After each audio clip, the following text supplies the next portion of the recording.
Before fake Egyptian god cards ruled the playgrounds, before Duelist Kingdom, and before the existence of duel monsters as we know it, there existed something else. In 1998, Bandai released their very first Yu-Gi-Oh trading card game in Japan, a raw, experimental, and widely different game from what we know today. This wasn't just a prototype, it was a glimpse into an alternate timeline of Yu-Gi-Oh! One where attack points weren't everything, card text barely mattered, and strategy took a backseat to sheer style. No life points, no rules. At least, not the ones you're used to. This was a different beast. A strange experimental version of Yu-Gi-Oh! It was unbalanced, mysterious, and almost completely forgotten. Hello, my name is Missing No VGC, and welcome to Bandai Yu-Gi-Oh 101. Today I'll be showing you how Bandai's version of Yu-Gi-Oh is played, break down the cards for you, and show you why this game was ultimately banished to the Shadow Realm.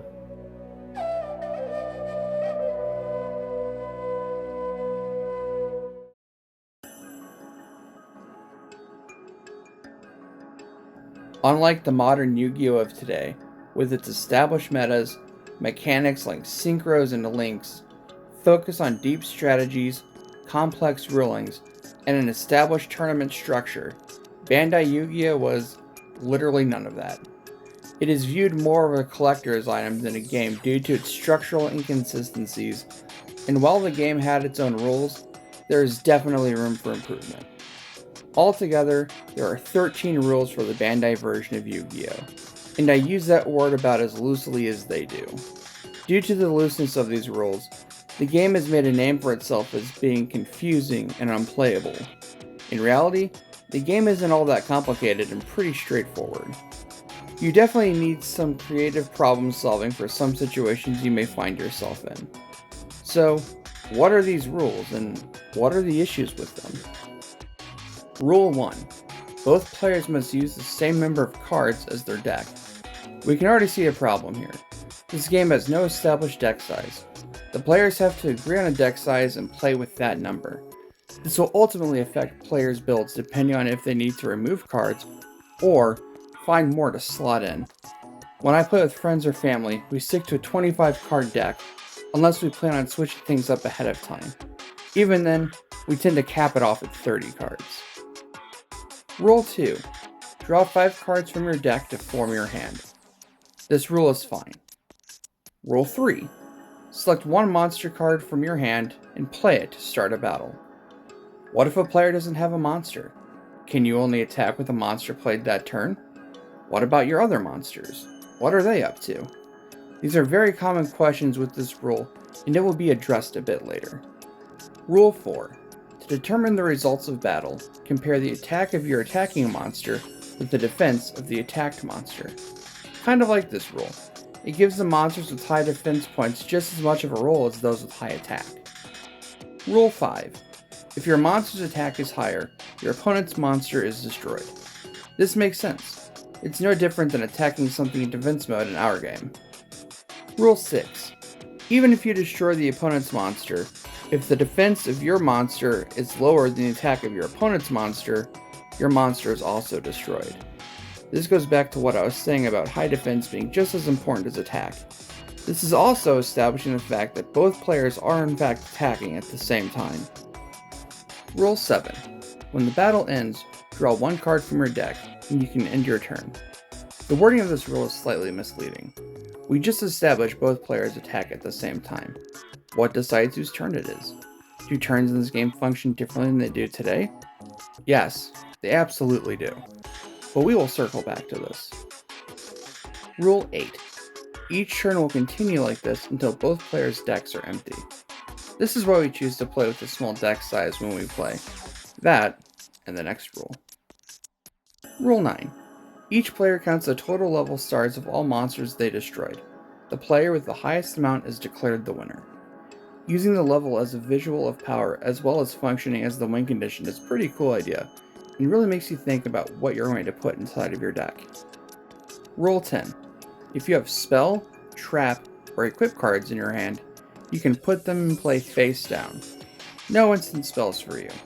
Also, equips aren't a subcategory of spells in this game. Rule 11. You can activate your face-down spell, trap, or equip cards at any time during a battle. Just kidding. Everything is an instant, because the rules don't say you have to wait a turn like we are used to.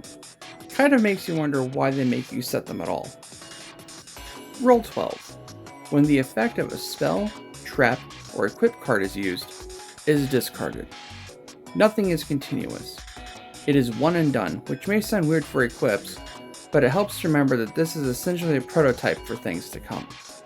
And last, Rule 13. When a player's deck is empty, the duel will continue until the other player's deck is empty as well. Now that we have established the 13 rules of the game, let's go back and see what we need to address. Rule 3 has always been a leading topic of debate. Yes, the rules should be simple, but in addition to monsters, decks can also contain character cards. Character cards enter the battles just like monsters, even though the rules just kind of skip over their existence altogether. What about monsters played earlier in the game? Can you choose to battle with them instead of the one you just played? No. They no longer exist. Just like spells, traps, and equips, monsters and character cards are one and done. Even if you win the battle, they leave. I mentioned in Rule 7 that the use of end your turn was misleading, and that turns don't work the way that they do today. Well, what did I mean by that? Explaining this one rule will completely change the game for you and make it so much more understandable. Bandai Yu-Gi-Oh! Is just war with back row. Both players take their turns at the same time. Let's break down a standard turn. Both players have their 5 cards in hand. Typically, when they play their monster, they will play them face down, then reveal them at the same time. At any point before the reveal, you may play a spell, trap, or equip face down. After the monster or character reveal, that is when you may choose to use your back row. Determine whether or not both cards are destroyed by comparing the attack and the defense. The cards are removed from the field, both players draw a card, and repeat the process until both decks hit 0 cards. Remembering that you determine the winner by counting the stars of destroyed cards, we typically play with 2 piles where the cards go. One for destroyed cards, and another one for cards that won or were quote-unquote used. You don't have to play it this way, it just helps with simplicity as the game wraps up. The game is not overly complicated. It just does a bad job at telling you what they want you to do. It also doesn't help that in order to understand the rules, you have to collect all 13 of them on different cards. That's right, there is no rulebook for this game. The rules are printed on various cards that you use. With that, now is a good time to start looking at what exactly we are working with.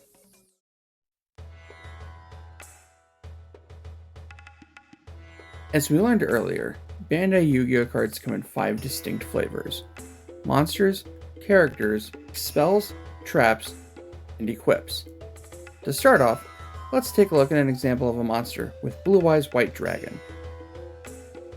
Here, we have a Japanese Blue Eyes for my collection, and we also have an English translation. I will be using English translations for a majority of this video for simplicity and clarity. I just wanted to show us side by side so you could see how one-to-one these translations are.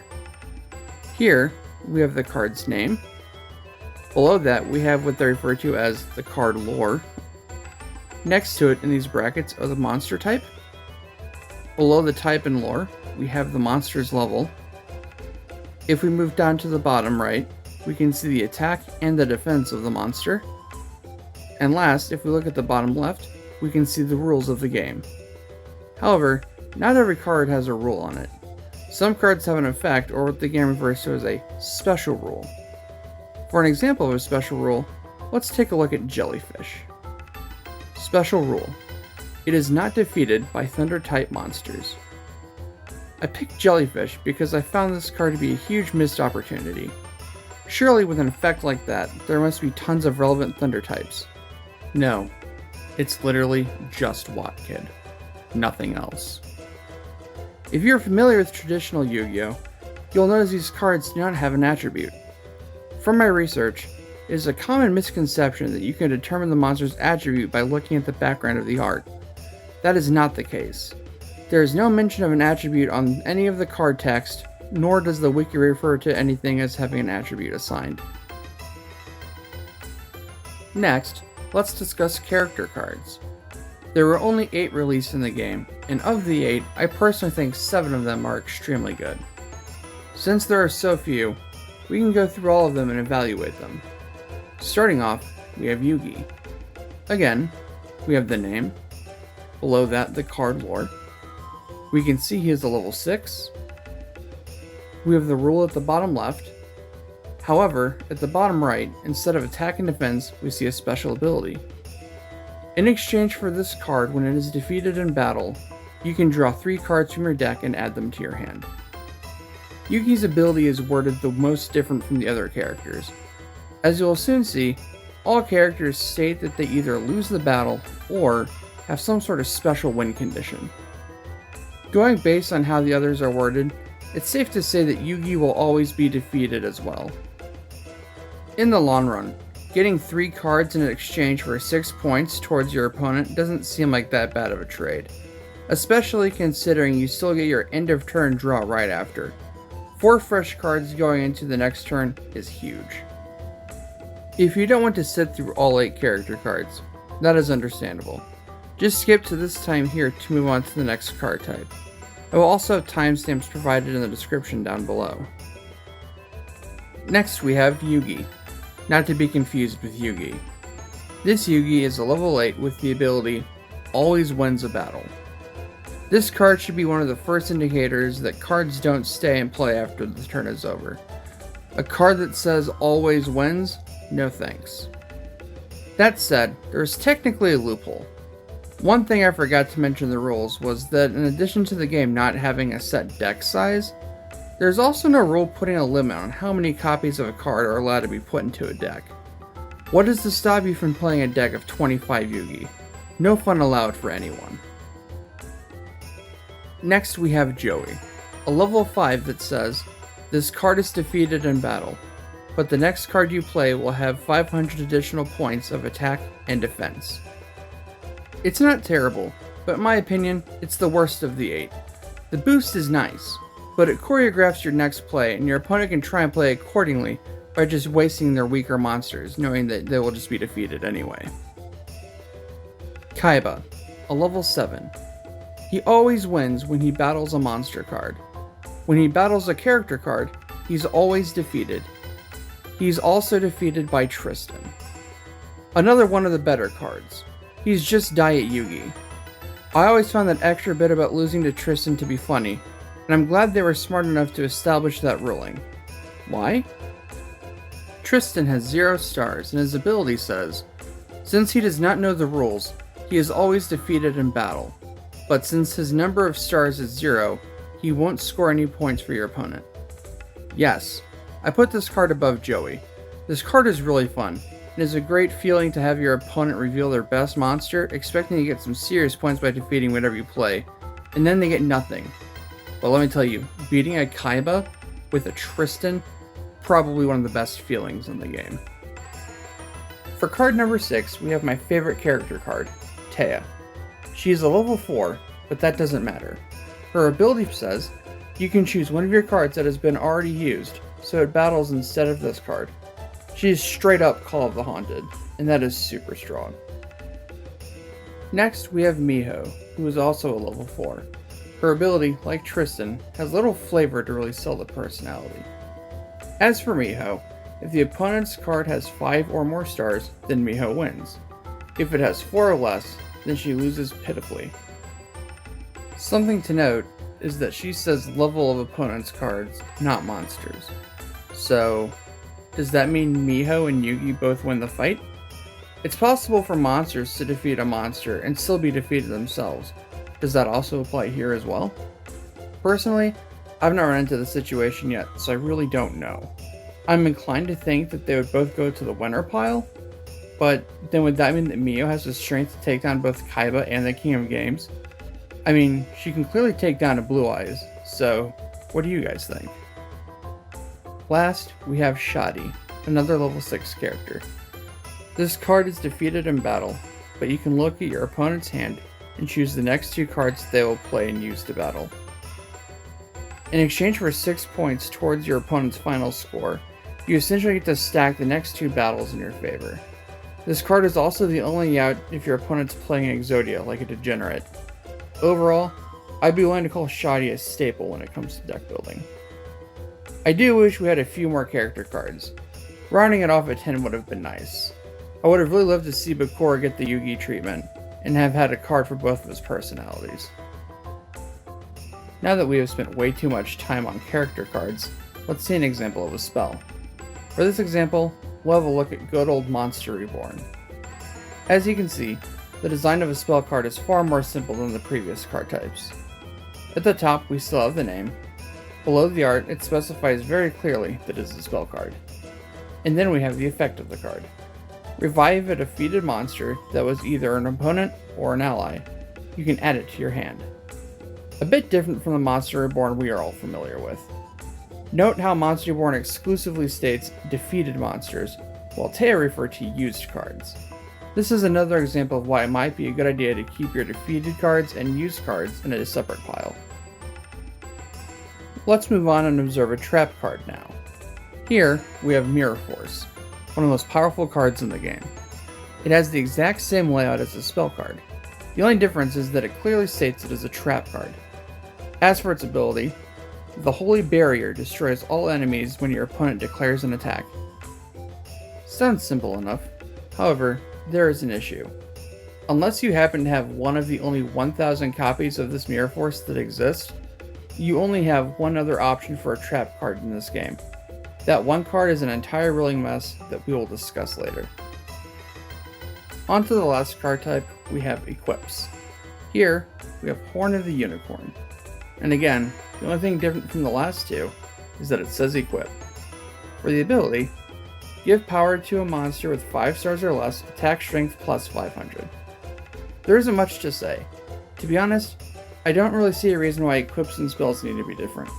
Everything leaves at the end, so what gives? And that's it. Those are all 5 types of cards in the game. Does everything make sense? I hope so. If it is, great, because I'm about to ruin everything. I broke down the card types using some pretty basic cards, but there are quite a few cards that bring up more questions than anything. For this next part, I want to show you a variety of cards and see if we can figure a few things out. We are going to break this next part down into a few categories.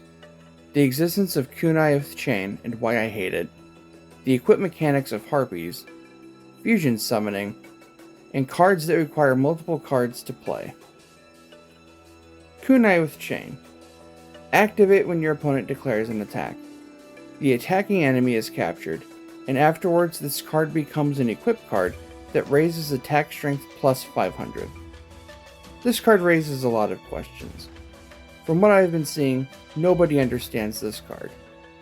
You captured your opponent's monster, so it would go to your side of the field. So then would that result in neither player taking points, since the battle would just kind of fizzle? The monsters leave after the fight ends, so what's the point of turning it into an equip card and boosting the attack? Is this implying the monster you take stays in play for the next turn? The equip is now gone. Does the boost stay even though that card didn't? Maybe the first theory about the fight fizzling is correct, and it's just kind of a get out of jail free card. But again, why boost? I hate this card. Feel free to discuss it in the comments below. I would love to hear your opinions on this one. Stepping away from one equip disaster, let's move on to several. Harpie Lady has a good amount going for her. In addition to her, we also have Harpie Ladies 2 and 3, Cyber Armor, and Elegant Egotist. I bring up Harpie Ladies because the whole gimmick appears to be equipping. But why is this confusing? Let's start with Elegant Egotist. A specific monster is made to multiplicate. What? All Yu-Gi-Oh players today know that Elegant Egotist is a Harpie support card, but in this version of the game, you need to look at Harpie Lady 2 and 3 to fully get the connection. The lore tags on both cards say they are duplicated by Elegant Egotist. but the confusing part comes from their special rule that they share. When this card is played simultaneously with Elegant Egotist, it becomes an equip card for a Harpie Lady in play, increasing its attack and defense strength plus 500. Originally, I never planned on paying any mind to the Harpies. However, my brother wanted me to build him something bird-based. Unfortunately, Harpie is the best we have. This is how I pictured Harpies being played. You would play and reveal Harpie Lady, then activate the set Elegant Egotist, and reveal Harpie Lady 2 or 3, or even both, and play them in the back row. They would then equip to Harpie Lady and give it the attack and defense boost. Then, they would finally go to the used pile. My brother had a slightly different approach that involves setting 2 and or 3 in the back row with Elegant, and then flipping them at the same time. Ultimately, the results are the same. Harpie Lady gets big, and our boosters get sent to the 1/use pile. While discussing power and balance with these multiple card concepts, we decided that since they're equipped like an equip card, and they are discarded and not destroyed by an opponent, they would go to the 1/use pile. It would be stupid to waste a minimum of 3 cards to boost your stats, and then still lose to any card with 1400 attack or more. Then your opponent would get 8 stars like they just defeated a Blue Eyes. There's no balance to that. Moving on, I will lead with a question. What do Gaia the Dragon Champion, Thousand Dragon, Flame Swordsman, Black Skull Dragon, and Meteor Black Dragon all have in common? If you answered they're all fusion monsters, then you would be correct. If we were discussing modern Yu-Gi-Oh! In this version, only 2 fusions are in the game. Black Skull Dragon and Meteor Black Dragon. Like in our Yu-Gi-Oh!, you need to use polymerization. It unites monsters and fuses them. Thanks. Helpful. Like Elegant Egotist, you need to look at the other cards to fully understand the full picture. Let's have a peek at Black Skull Dragon. Unless you have Red Eyes Black Dragon, Summon Skull, and Polymerization, you can't use this card. We don't have an extra deck in this game. In order to play Black Skull Dragon, you must have it and the 3 cards needed to play it all in your hand. How you go about performing it appears to be up to your interpretation. Typically, I will play one of the needed monsters and set Polymerization. On reveal, I will use Polymerization and send the card on the field with the card in hand to the 1/use pile, and then play the fusion from hand. If you approach it how my brother understands Harpies, you'd play the other monster face down in the back, and fuse from there. Although when it came down to executing it, he just set Black Skull Dragon face down and then revealed everything else. It doesn't really affect the state of the game where they come from in the long run. It's just a question I see pop up a lot, and I felt it needed addressing. There was no clarity provided when designing these cards on how the play strings were supposed to be performed. To wrap up this section, I want to discuss other cards that require multiple cards to be played at once in order to use them. In particular, we will be discussing Gorgon and Blue Eyes White Dragon 3-body connection. Also, in addition to these cards needing multiple cards to play them, they have abilities to keep them on the field for longer than one turn, basically breaking the rules. There's a small caveat with the 3-body connection though. Just to get it out of the way, we'll start with that one. Originally, it was released as 4 separate cards that needed to be played at the same time in order to use them. However, if you went to see the Toei Yu-Gi-Oh movie, you obtained 2 promos. The first was Wicked Chain, which was distributed through buying tickets in advance at the Toei Anime Fair in 1998. The second was the Blue Eyes White Dragon 3-body connection as an all-in-one card. This card was distributed upon entering the theater in March of 1999. I haven't found hard evidence of how to play the 4 pieces. It seems that no one even bothered. Especially if you got your hands on the promo card, there was no point. It has the highest attack in the game with 4,500 attack. And if you played it by yourself, yeah, it would leave after the fight was over. However, when this card and Wicked Chain are played at the same time, it can attack 8 times consecutively. Yeah, you heard that correctly. 8 times in a row. While that sounds super broken, there are plenty of cards that can stop it. Yugi, Kaiba, Miho, Dragon Capture Jar, Spellbinding Circle, or even just having a way to make a monster's attack increase to 3,100. You have 8 turns to find a solution. Typically, you will find it if you built your deck well. However, there will be those instances where you don't get the draws that you need, and trust me, those hurt a lot. Finally, let's move on to Gorgon. This card can be played when you gather the 3 Goddess Triplets of Wickedness in play. It can attack 3 times consecutively. What are the 3 Goddess Triplets of Wickedness, you may be asking? Yellow Hecate, Red Hecate, and Violet Hecate are the ones you seek. Gorgon says you need to gather them in play. While deep diving into this game, I found an instance of someone almost getting Gorgon out. The way they did it was they played all 3 goddesses at the same time. Then, once revealed, they were going to bring out Gorgon from hand, but unfortunately their opponent had a Kaiba. Since this is all I have to base this ruling off of, this is how we've been doing it as well. When playing Gorgon, like when fusion summoning, we send the goddesses to the 1/use pile. Gorgon has by far the highest defense in the game, sitting at 3,500. It also has 2,000 attack, which is quite respectable. Overall, there are 64 monsters in the game that Gorgon's attack will either swing over or tie with, which is over half the cards in the game. In the long run though, this card doesn't really seem worth it to play, simply because of how weak the materials are to make it. If you are forced into a situation where you have to play them due to an opponent's shoddy, or simply because you have nothing else to play, they are more than likely not making out of that battle alive.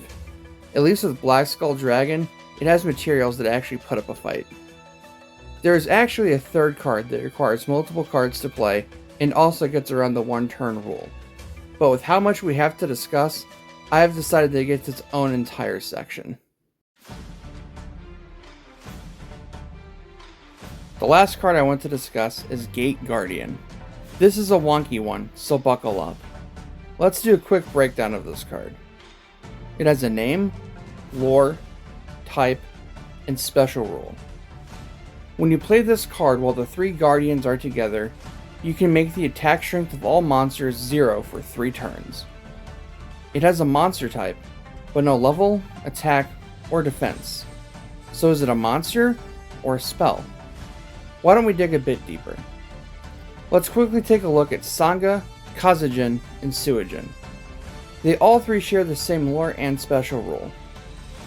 When the 3 guardians are arranged together, they are played as the Gate Guardian Spirit, attack 2800, defense 2800, and can continue to battle for 3 turns. Okay, so now we have the attack and defense of the Gate Guardian. Naturally, this just brings up even more questions. So far, we now have a card with a monster type, no level, it just inherited attack and defense, it stays in play for 3 turns, it makes the attack of all monsters 0 for 3 turns. I was, and frankly still am, extremely torn with this card. I ended up reaching out to some people and wanted to see what conclusions they arrived at. I messaged my brother Gillydo VGC and my friend Brandon from Team Impaired Giraffe. They are who I've done the majority of my playtesting with in this game, and they know what kind of nonsense I have been dealing with. My brother responded first and concluded that it is basically a character card with a summoning condition. Comparing it to Tristan, he is kind of right. Both cards enter battles, both have 0 stars, no attack, no defense, and just have an ability. I realized I never sent him the translation of any of the cards needed to play him, and once I sent him Sangha, he hard pivoted to it being a monster and never looked back. But now, here's the next thing we need to consider. With how this is worded, if Gate Guardian is considered a monster, it would also make its attack 0 as well. By doing that, it would lose against any monster with more than 0 defense, thus making its ability to stay in the fight for 3 turns pretty pointless. To tackle that problem, my brother pointed out that its special rule has its own special name, Reflection. He used that name to justify his outcome. It's called Reflection. A mirror isn't affected by what it reflects, but everything that looks at a mirror is. I stopped and pondered this for a bit, and realized that that was the most Bandai ass logic I'd ever heard, and maybe he had cracked the code. Only the opponent's monster would lose the attack. I really liked his answer. Brandon, on the other hand, was very opposed to it being a monster the entire time. He pulled it up on the Yu-Gi-Oh wiki and said that it said it was a black magic card. I explained to him that instead of spellcasters, this game had black magic and white magic cards, so that was actually a monster type, to which he promptly responded with, "Yo, f*** this game," and just a super niche spell card. So I had a vote for each. I wanted a third opinion, and I knew just the person. I reached out to fellow creator Janjo, as I had recently joined his Discord server, and he was also one of the main inspirations for me making this video, as he has covered the topic a few times as well. He was kind enough to humor me by looking over my thoughts and gave me his take on Gate Guardian. Ultimately, he came up to pretty much the same conclusion I pitched to him about Gate Guardian. He mentions that the fact it is designed to look like a spell seems to be by design. It having an effect that weakens the opposing monster while leaving it safe would make sense if it were to be a battle spell of sorts. He even gave some thoughts as to why it has a monster type despite it being designed as a spell. As he put it, if it was supposed to be a monster, why not design it like Gorgon? The method of play is the exact same. But Janjo wasn't finished there. He also touched on my brother's original theory of it being like a character card. In theory, the idea made some sense until he realized that there was no battle clause like on all the other character cards. Finalizing his thoughts with that the card explains its functions as a spell in both effect and gameplay. I was very satisfied with his thoughts and conclusions. But wait, what's this? Oh. So again, I ask, is Gate Guardian a monster or a spell? I have absolutely no idea. Maybe consider making a house rule for if you do, for whatever reason, decide to play with this, not so cheap card.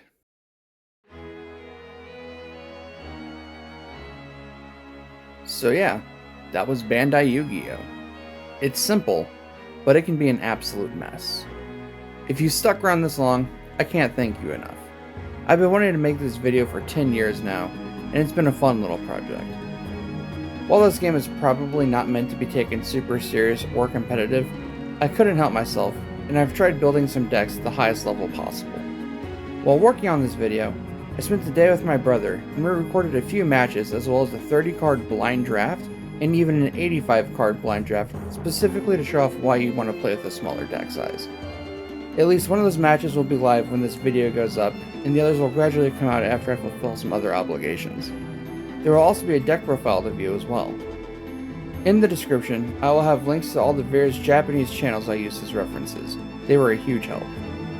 I also want to give a huge shout out to Janjo for his help. I will also have a link to both his channel and his Discord down as well. While you're at it, you should also check out CCGReplay.